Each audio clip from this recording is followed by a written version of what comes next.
Righty, I am back.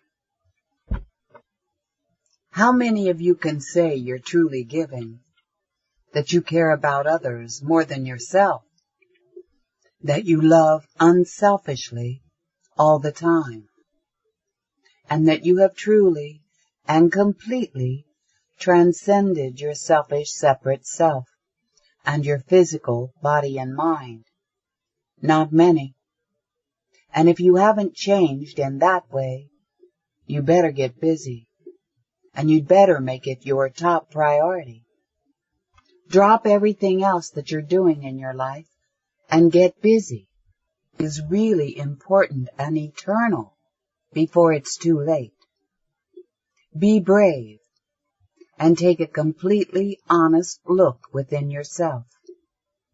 Are you truly good enough to live in a perfect, paradisical world? Look for and see things about you that you need perfecting. Be glad when you find imperfections. It means you've seen them early enough to do something about them. Face the things that you've been avoiding. Do the things that inside you know you must do. Change for the better so that you can save yourself, so you can be saved, so you can go on to a wonderful place, whether it be on a physical plane or a spiritual one. And if you think you've truly changed and transcended yourself, consider this. Those who achieve the death of the separate selfish self and thusly attain enlightenment, universal consciousness, either leave this plane or stay to be a true teacher and help others achieve the same. When you meet those who have only knowledge and only tell of wisdoms and truths by moving their lips and talking about it, or worse, telling people they don't need to do anything but think positive and believe in Jesus, or just believe in anyone or anything, you tell them this: not be saved.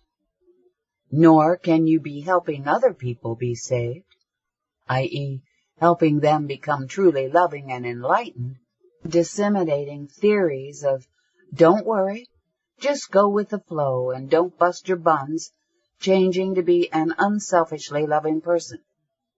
Just have positive thoughts and faith, and you'll be taken to paradise in the rapture, or the fourth dimension, or to a wonderful new planet you can trash again. Or, don't worry, brothers, we'll fix all the toxic waste and neutralize the bombs. Surprise, surprise! You must act. You must change. You must live as the Grand Master taught us, through his examples on earth. All of us were so moved and stunned that we sat there silent for at least 5 minutes. Years later, a musician named Neil Young wrote a post-apocalyptic song called After the Gold Rush, referring to the gold rush of a nuke explosion, not the romantic gold mining days of Old West. It was based on vision. Here are excerpts from some of the lyrics. I was lying in a burned-out basement with the full moon in my eyes. I was thinking about what a friend had said. I was hoping it was a lie. There were children crying and colors flying all around the chosen ones. All in a dream, the loading had begun, flying Mother Nature's silver seed to a new home in the sun. Are you one of the silver seed?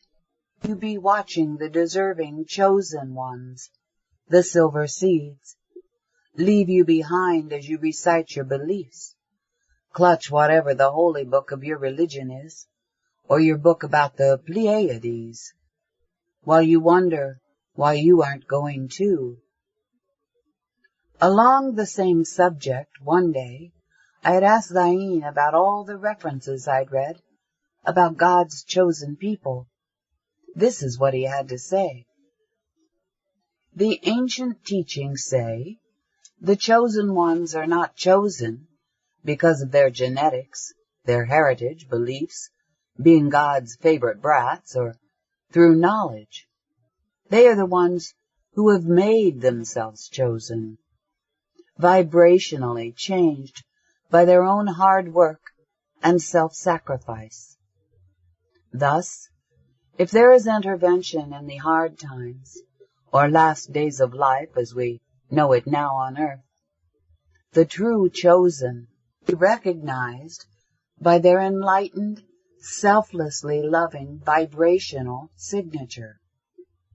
And if there is no intervention, the chosen, those who chose to change for real, will still have vibrationally mandated their rise to a higher plane of existence when the time comes to leave here, because they are the chosen ones who have gone through the fires of purification to become totally harmless and giving.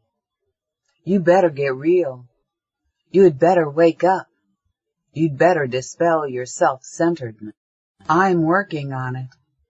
Like I said before, I read about earth changes even before coming to the monastery. And sometimes I'd talk to my friends about it, because I could feel that it was coming. Said to me, "How can you live in such fear?"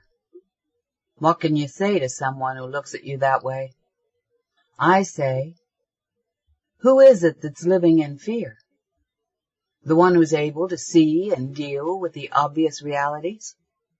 Or the one who blocks them out and doesn't want to see it, and thus doesn't? Those who cannot see the writing on the wall are the ones living in fear. We who have accepted death have accepted life, and we thus have nothing to fear. Who is more afraid and wiser? The ostrich, who sticks his head in a hole in the ground to avoid the predator about to eat him? Or is the squirrel who stores his nuts for the winter, knowing he may need them because of the dire conditions to come? And also, tell them this: whether the earth of the future is habitable or not, you should be prepared to leave this plane, leave your body. Even if there are no earth changes, someday you will die anyway. And to do it right, you should have experienced death, transcended yourself beforehand. And to live right, to attain universal consciousness, to become a fully, unselfishly loving being, you must also have experienced death beforehand. Again, the last chapter in part of this book discusses the death experience. Lots of water, but few cups.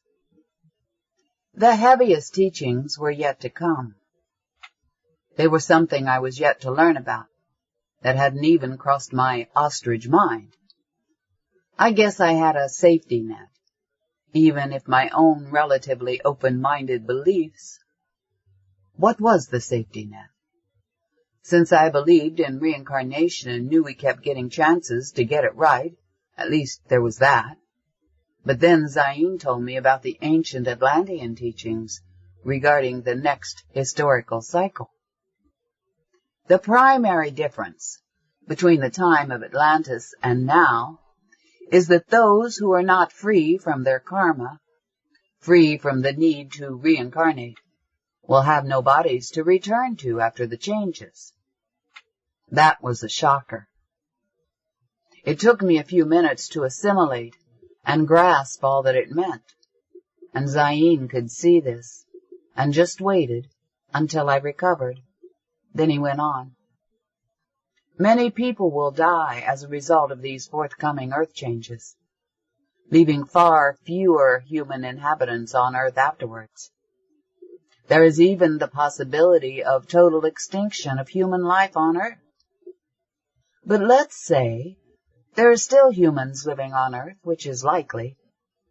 These people will have gone through major changes, physically, mentally, and spiritually.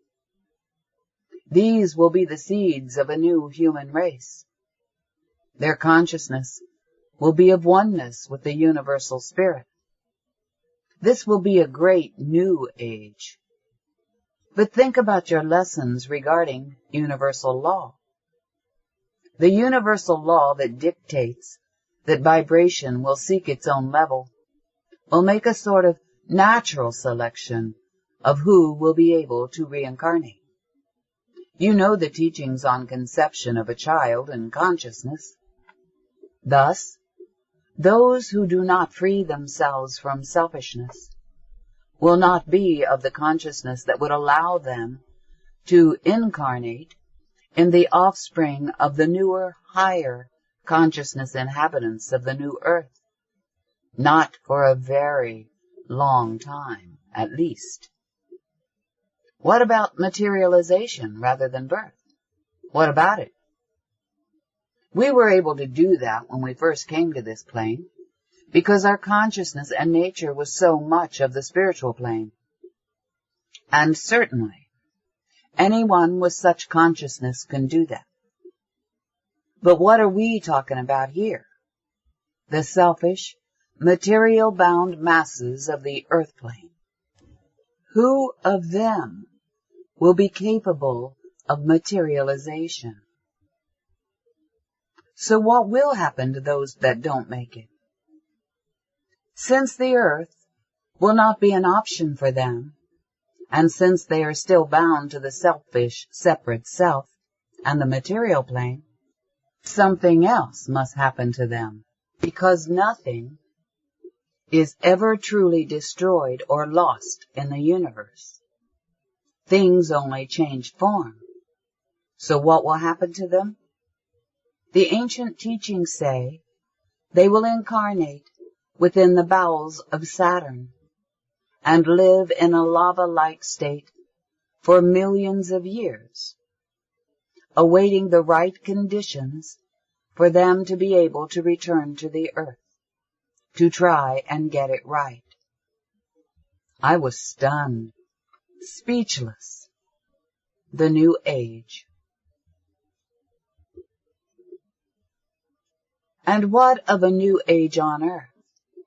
The possibility exists.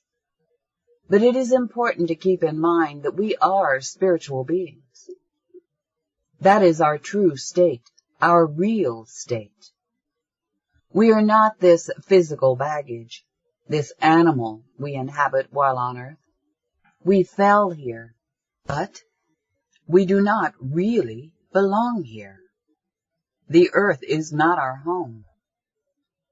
So if you really achieve the kind of spiritual enlightenment that would entitle you to be a citizen of such a glorious new age in which everyone has Christ consciousness, and then you are given the choice to either stay here or return to angelic bodies and travel the universe in bliss, in heaven, what would you choose? It wouldn't really matter, but most people do enjoy traveling if they can afford it and don't have insecurity issues. But right now, there are only two valid reasons for being here, other than a visit. Again, we fell from our spiritual state here and took on this physical state as an aspect of our separation from the One, making the physical form part of our separate self. So first, we need to be here until we break free of our bonds to the earth and our selfish separate selves. So the first valid reason to be here is because we must while we work towards attaining enlightenment and oneness again. Then, once that is attained, we're free to go.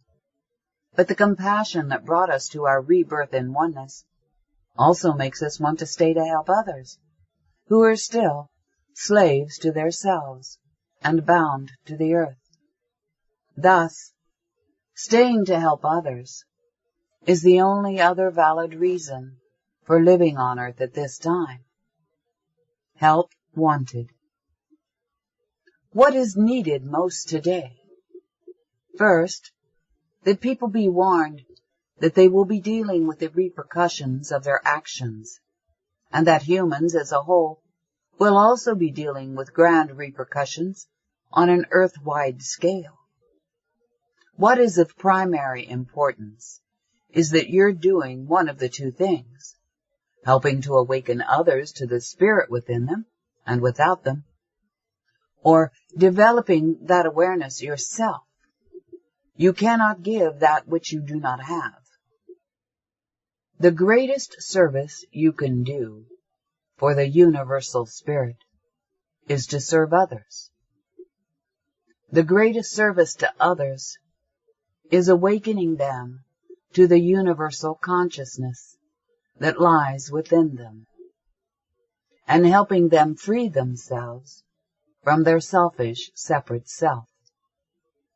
Thus, we first need to prepare ourselves so that we may be an instrument in helping our brothers and sisters prepare.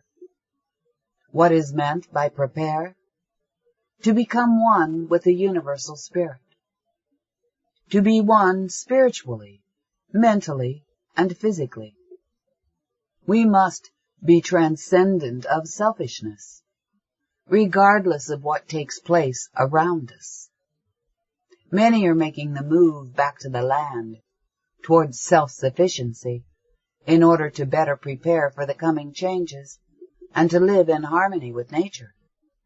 This is wise if it is in harmony with universal flow, rather than spurred on by selfish motivation. Although living in harmony with nature, with the land and the elements, is a normal inclination when the physical is more in tune with spirit, ultimately, you must be where you are needed most for the universal work, not where you want to be, or where it is most natural to be. For some, it may be in the countryside, for some in the city, for some a foreign country. What are your motives for being where you are, and what are you doing? First, you have to do it yourself, or you won't have the ability to really help others. People should practice what they preach and teach by example. Chapter 22. The Death Experience. As fallen fruit yields the seeds of new life, the self must yield to the universal spirit. One must experience death to be reborn. Birth and death are but cycles of one continuous life. If you take all my possessions, my body, my mind, my loved ones, then what would I have left? My true self, the one, the all. And what would you have? Nothing. Nothing can harm me. I live in my center, surrounded by my life. I die, I live, through the ages, above all strife. Feel, do not fear. Be wary, do not fear. Fear attracts what you fear. Fear invites injury and attack. Fear avoids right action. Fear lives in the dark. Nothing can hurt the true self. Being the wise man or the fool, fighting dragons or surrendering to roaches matters not. To the fearless, one who has faced death and lives in the service of God. Walk with death by your side. Behold the wonders, and a new life will be yours. One day, I had the first of what would be many extraordinary meditations. It was a deeper and more profound meditation than I ever had. While my eyes were closed, I began seeing a circular aura of dim light, with a dark hole in the center. It looked sort of like a glowing purple donut-shaped cloud, surrounded by a dark void. In the days after the first time, I would occasionally start seeing it again. Sometimes this light would do different things. It would come and go altogether, or might get brighter for a while, vibrate, and sometimes I would seem to get closer to it and farther away from it. It felt good. It felt great. And I'd heard things about seeing a light during meditation, but I wasn't sure if this met the description, or was really the light that I'd been hearing about. So I went and found Zayin to ask him about it. He was picking fruit at the time in one of the domes. I described it to him and then asked, "Is this the light I keep hearing about?" "Depends. Seeing the light can be figurative for enlightenment or realization, but as you grow, new senses activate also. It is one of the lights you may experience, but your description of it, you're seeing your upper chakra and one of the passageways out of your body. Everyone perceives this a little differently, and some never see it at all. It feels so good when I see it. That's because you're growing. You're getting closer to experiencing the universal spirit directly. You're getting a taste, a glimpse of what will soon be much more." Why am I getting a glimpse? Because you're not letting go all the way. One can attain glimpses of universal consciousness in several ways, including meditation. But these are temporary visions of what you can achieve. They're good to have because it gives you a taste of the wonders that await you and can thus motivate you on your path. But you cannot attain permanent universal consciousness without first having a conscious death experience. You cannot be fully unselfishly loving if you've not had a death experience. Oddly enough, you cannot really live until you've died. Before we go on, let me make something very clear. I'm not talking about real physical death here, just the essence or experience of it. More like the near-death experience you hear about in the news, where someone gets a severe injury and temporarily die, and what they experience prior to coming back changes their life forever. But a spiritual death experience brought on by meditation and spiritual techniques is even more profound and accomplished without having to physically get near death to experience it. When you physically die, you always have a death experience, but you don't always need to physically die to have a death experience. A death experience may or may not be accompanied by physical death, as in the near-death experiences discussed above. But for our purposes in this chapter, we're just talking about the experience of death, not physical death, except for my own personal experience, which I'll tell you about later. Continuing with Zayin's answer to me. Once one consciously experiences death, it totally changes their life forever, for several reasons. For one, the selfish separate self dies, and this breaks the hold it had on us. The inner self, the part of you that is the universal spirit, can never end, never die, never be hurt, never be destroyed. Thus, the inner being takes its proper place on the throne of our life, and the separate self stops struggling for control. So the separate self is forever dead and gone within us, and we no longer have selfishness. Basically, but not quite. The separate self's death is really only a temporary experience, and only the self's separate consciousness experiences this death.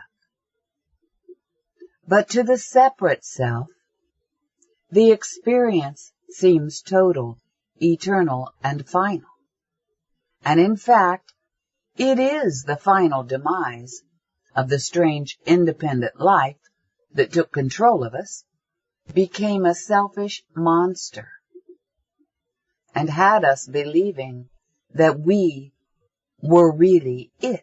So it comes back on you to torment you again? While separate self-consciousness only dies temporarily during a conscious death experience, it dies long enough for you to fully experience oneness with the universal spirit and attain universal consciousness. When you come out of the other side of the death experience, the separate self is reset, replaced, reborn, but under the influence of the universal spirit, in the service of universal will. Author's note: it's kind of like unplugging a digital clock. The memory, the time that was set, ceases to exist, but the clock still exists, and when you plug it back in, you can set a new time. Think of it like one of those robot things that are on TV and movies throughout the world these days, one that's been running on a rampage of its own selfish survival programming. If they manage to unplug it, it dies. But then you can reprogram it when you fix it, so when you plug it back in, it comes back to life to do your bidding instead of its own. You've been living with such a robot your whole life, your separate self. So you see, the separate self actually remains. But once it dies, it ceases to exist as the king, queen, or commanding general of your life that it was, and it takes its proper place as the instrument, the servant of the universal spirit. Can I accelerate or cultivate this experience so it happens sooner? I want to get on with it as fast as possible. You have been cultivating it daily with your meditations, while facing your ego, and with disciplining yourself to transcend your selfishness. But the biggest thing that's hampering you now is your fear of death. I'm not afraid to die. Yes, you are. No, I'm not. Then you have nothing to discuss. I'm sorry. I should say, I don't think I'm afraid. I don't feel like I'm afraid. Let's see. If you really want to accelerate it, you can begin to bring it on faster, your vision and your meditations in a doorway. When you see that hole in the center of the light, move towards it, move into it. Eventually, you'll enter a void, and then see another light, a greater light than you can imagine. Move towards that, go into it, then we'll talk more. I started working on this immediately, but the harder I tried, the more the violet light donut retreated from me. Eventually I learned I could not make it come. I could only get it to come by allowing it to.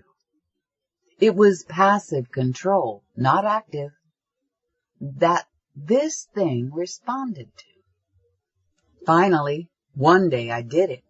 I entered the hole. All of a sudden, I was thrust beyond my control, through it, and into nothingness. I felt like I was nothing. I panicked, and I was swept back to where I began, back into my body with a jolt. I now realized I was afraid. I found Zayn again and told him my story. He didn't have to say, "I told you so."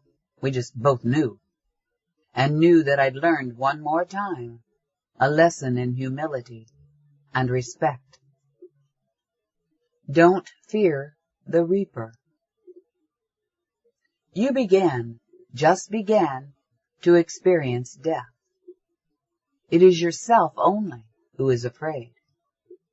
It is your spirit that urges you on and loves the feeling. While everyone fears death, this fear is unfounded. The fear of death is created and fostered by the separate self as a means of keeping its control and its selfish, separate life. But you must go through it eventually. If you don't do it now, you'll experience it anyway, because it's your destiny as a previous adept of our order, especially in your case, being one of the old ones, the ancient initiates. It may be even more intense, but you must experience it, because it will be the thing that finally changes you in many and very real ways. How will it change me? One of the things about the conscious death experience that permanently changes us is when we realize that our true consciousness, what we really are, doesn't end with death. When we thusly experience that our true consciousness not only remains, but also has eternal life, we lose the terrible fear of death from that moment on. During the death experience, our true self also bathes in the light and oneness of the universal spirit. From then on, we know what really awaits us when we die. Then we have the attitude of, so why be afraid of it? That stays with us. We know we don't need to be anymore. And if you have positively changed your life and become unselfishly loving, the plane of light and love that awaits is beautiful beyond description, beyond words. And if not, as the teachings point out, the death experience also leaves you knowing that nothing can hurt you anymore, and you become fearless. And so you do stupid things that might get you killed? Perhaps, but more likely, smarter things that will make your life even safer, but more importantly, more worthwhile, and take the monkey off your back that you didn't even realize you were living with every moment until now. It's hard for one who has not experienced death to imagine how much of a hold fear of death has on us, and how much of it affects the way we live our lives. It affects all our feelings, all our decisions, all of our actions. It's there with us all the time. Once free from fear, life is lived with great feeling, great zest, great lightness, and great freedom. When you are free from fear, actions are no longer controlled by what we're afraid of. They're controlled by the real you and based on what is right. But shouldn't we be afraid of certain things?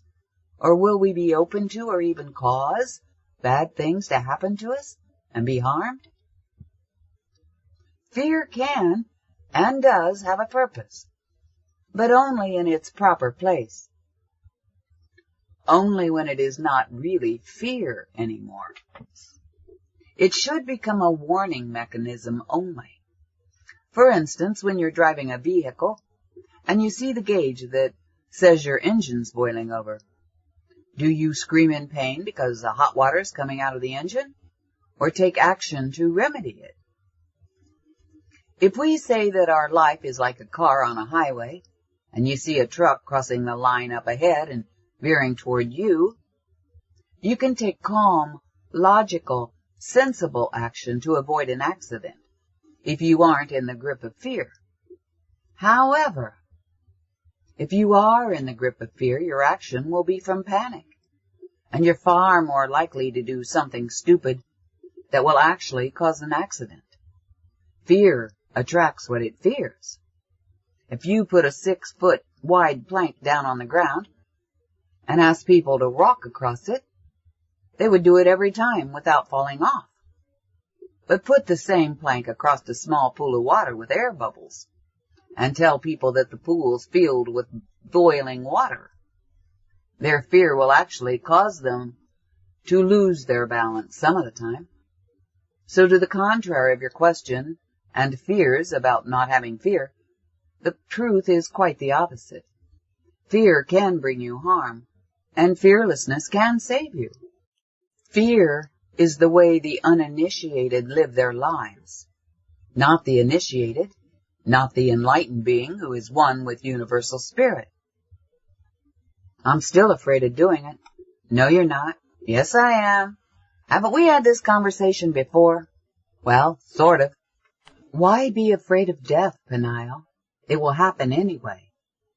Along with transcending our fear of death and realizing that death is but a doorway, comes the realization that your present lifetime, your present body, will die.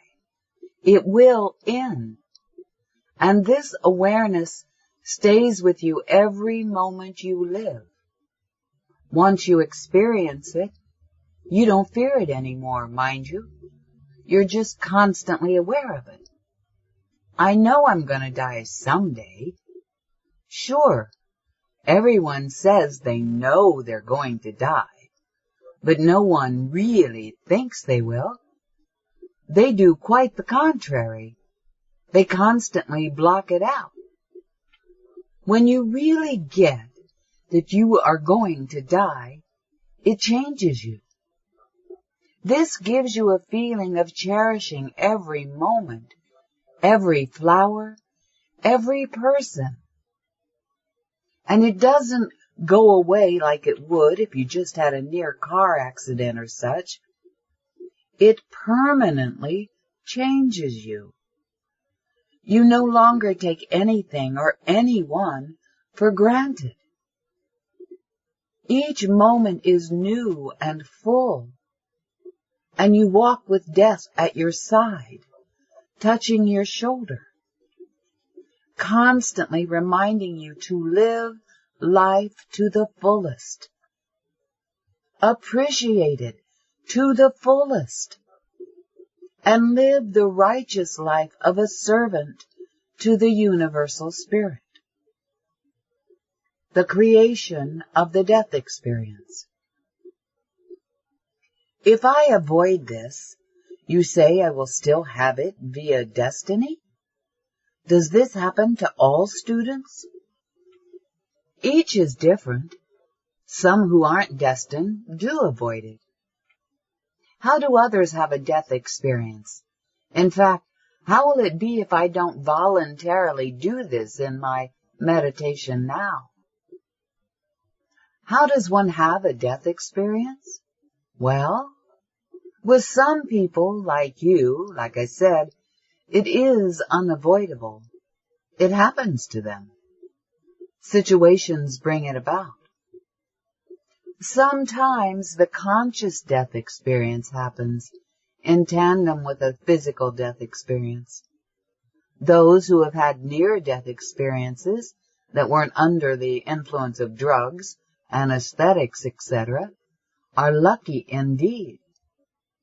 But generally, the conscious death experience is the end result of long efforts at spiritual growth. Meditation, self-discipline, working with a true teacher, ego-busting, all put pressure on the separate self and corners it. The pain of all that, along with losing attachments, of seeing the darkness in the world, all build up, and at some point you just can't take it anymore. This has been called the dark night of the soul.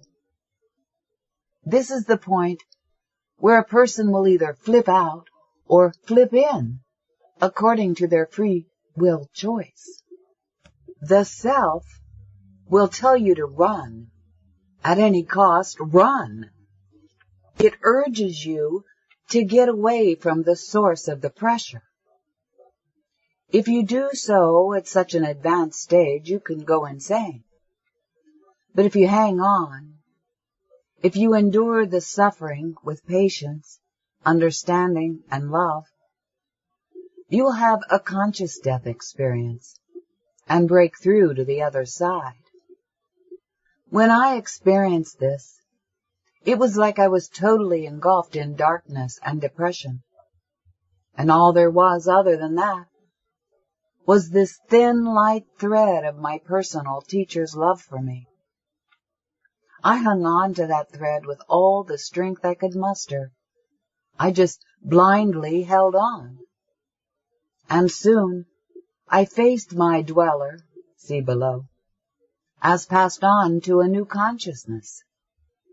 This must happen to you, because you died enlightened time after time, and you chose to come back and do it again.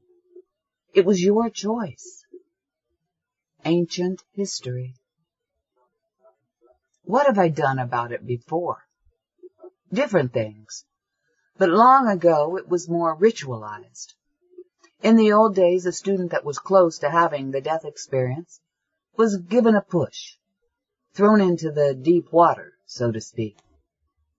For instance, during the days of our time in Atlantis, this was done, and during our work in Egypt, the Great Pyramid was used for such an initiation. The student would be given an elixir that stimulated the imagination. Then they would begin to be treated as if they had actually died. They were placed in a sarcophagus. A death ceremony was performed. The rites of death were gone through, and the sarcophagus was taken to what is now called the King's Chamber in the pyramid. There, the combination of the student's training, the elixir, the death rituals that were being done to the student, the energy of the pyramid, and the hierarchical guides that would come, would all combine and precipitate the death experience. The student would transcend their dweller and be met by the hierarchical guides, who would share their journey of initiation into universal consciousness. The next day, the student that walked in was no more, and an initiate walked out. But this doesn't happen anymore? The hierarchical guides will come when it's your time, but it is just left to the flow to determine the means and time. And the dweller, you've told me this before, and I've seen it in my meditations. Quite a bit to look forward to. There really is, Peniel, in a wonderful and very positive sense. Just let go and transcend your fear. Can you tell me more of the dweller, since it appears we're about to have a date and a meaningful relationship? The dweller on the threshold. The dweller on the threshold is several things. In biblical allegory, it is the angel that was placed at the gates of Eden to keep Adam and Eve from returning. It is the most horrible demon you could possibly imagine. It is nothing but your own separate self. Before you can have a conscious death experience, you must first really see the thing that you've created, that is about to die. It is a terrible, selfish monster, and if you fear it, you will recoil. If you give it life, you will not be able to pass. Only by feeling unselfish love, even when confronted by this monster, will you be able to pass. And what awaits me when I pass? Beyond the threshold. Once you pass your dweller, you will enter a void, a place of nothingness and darkness. Somewhere in that void, you will find a light. Always look toward the center of the light, and use your will to move towards it and into it. Do not get distracted by anything that may happen around you. Even if phantoms grab at you, just concentrate on the light. When you move into the light, when you are engulfed in the light, you will be free, be one with the universal spirit. At this point, you will be given a choice to stay on the earth plane and help others, or to go on and remain in paradise. The choice is yours, and there's no blame to going on. That's the final bottom line. I never did voluntarily go through my death experience in meditation. Actually, before I really got a chance, I became very ill. I developed a serious infection, and I began a 30-day fast on juices and herbs. At the end of that time, I was still very ill, and Zayn recommended a water fast. I fasted for 40 days on water. During the last 5 days, I had 3 death experiences, both physical and spiritual. During the final one, I met my guides, and I was given a tour of all things on the earth, all life, the entire universe. I then, under their guidance, totally reprogrammed my brain. I had 5 days of visions of the future. Then I began my journey as an initiated monk, and each moment has been a miracle of life ever since. Things to do today before I physically die.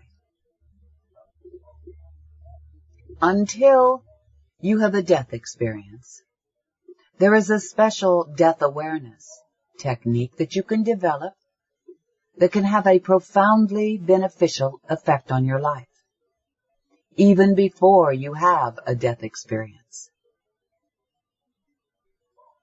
Everyone should constantly be reminding themselves that they could physically die at any time. Remember, you are in fact going to die someday. One of these days, you will be just a few minutes from death. Seriously think about that. Contemplate it for a while. And in thinking about it, think about how you're leaving things and how you're using your life right now. Here are some examples. If you're going to die in 5 minutes, is the way you left things with the people in your life how you want to leave them? Are the last things you said what you want to have left said? Have you left anything unsaid that you would have wanted to say before you've gone for good? With the perspective of knowing that you're going to die at any minute, how important to you is the issue of such and such that really irritated you about living with so-and-so, or what so-and-so does, or the things you don't like about how or where you must live, etc., etc. Is the terrible argument you had about such and such really important? Have you done what you wanted to do or needed to do with your life? What is the legacy you're leaving? Are your last actions the actions you'd want to be your last? Walking with death by your side. Here's a method you can use to remind yourself of death. Personalize it and keep it with you. Live your life consciously aware that death is always standing by your side, only an arm's length away. Then you will live accordingly. You won't live in fear. Quite the opposite. It frees you to live life fully. I highly recommend everyone contemplate their death.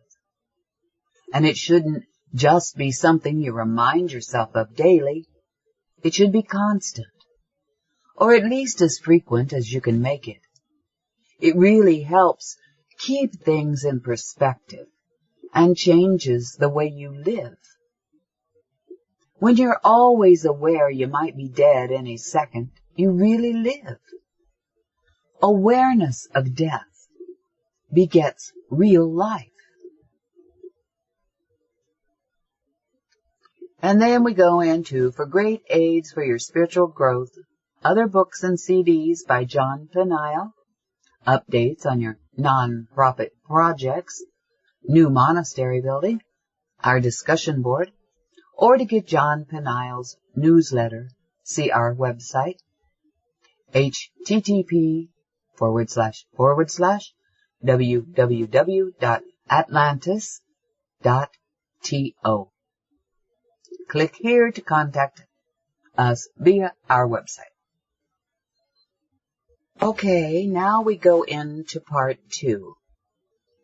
But it is 34 pages long, and it is nearing top of the hour. So I'm going to stop here and pick this up next time. I thank y'all for listening. See y'all later. Bye now.